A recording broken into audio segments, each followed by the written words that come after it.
আমরা অবস্থান করছি রাজশাহী বিশ্ববিদ্যালয়ের কাজী নজরুল ইসলাম যে মিলনায়তন আছে সেই মিলনায়তনের ভিতরে। এখানে যে রাকসু নির্বাচন হয়েছে, বিকাল 4টার সময় রাকসু নির্বাচনের ভোট গ্রহণ শেষ হয়েছে। এখানে ফল ঘোষণা করা হবে কিছুক্ষণের মধ্যেই। 4টা থেকে 7:30 8টা বেজে গেলেও, অর্থাৎ 4 5 6 7 4 ঘন্টা পেরিয়ে গেলেও এখন পর্যন্ত নির্বাচনের ফলাফলের যে ঘোষণার যে প্রাথমিক কার্যক্রম সেটা এখনও আমরা দেখছি যে এখানে শুরু করতে পারেনি নির্বাচন কমিশনার। এখানে যে ওএমআর মেশিনগুলো আছে সেই ওএমআর মেশিনের মাধ্যমে ব্যালট যেগুলো আছে সেগুলো গণনা করা হবে। আমরা যেটা জানি যে 28,909 জন ভোটার আছে, সেই 28,909 জন ভোটারের ভিতরে ভোট প্রদান করেছেন 20,187 জনের মতো। তো এইটা শতাংশের হিসাবে 69.83% ভোট পড়েছে। মোট যে ভোটার আছে সেই ভোটারের 69.83% ভোট পড়েছে। রাজশাহী বিশ্ববিদ্যালয়ের যে প্রার্থীরা রয়েছিলেন রাকসু, সিনেট এবং হল সংসদ যে নির্বাচন আছে সেই হল সংসদ নির্বাচনে মোট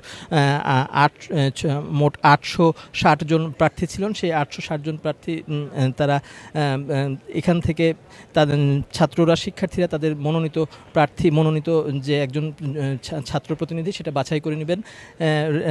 মোট এই পর্যন্ত রাজশাহী বিশ্ববিদ্যালয়ের মোট 12টি প্যানেল নির্বাচনে 12টি পৃথক প্যানেল নির্বাচনে অংশ নিয়েছে।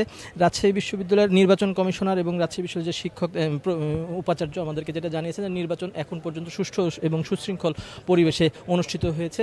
ছাত্রদল এবং ছাত্র শিবিরের যে প্যানেলগুলো আছে তারা পাল্টা অভিযোগ করেছেন, কিন্তু এই যে তাদের যে অভিযোগগুলো সেগুলো খুবই নগণ্য বা নেগলেটেবল বলে জানিয়েছেন যে নির্বাচন কমিশনার।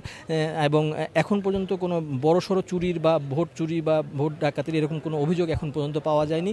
এখানে যারা নির্বাচন পর্যবেক্ষক ছিলেন, রাজশাহী বিশ্ববিদ্যালয়ের প্রাক্তন 9 জন শিক্ষকের একটা প্যানেলে একটা নির্বাচন পর্যবেক্ষক ছিলেন, তারা যেটা জানিয়েছেন যে তাদের চোখে কোনো রকম অপ্রীতিকর ঘটনা বা অসামঞ্জস্য নির্বাচন ঘিরে পড়েনি। তবে সামান্য কিছু বিচ্যুতি তারা দেখেছেন যেটা নির্বাচন কমিশন হতে বা চাইলে পারে আরও সুষ্ঠুভাবে সুশৃঙ্খলভাবে নির্বাচনটা করতে পারতো।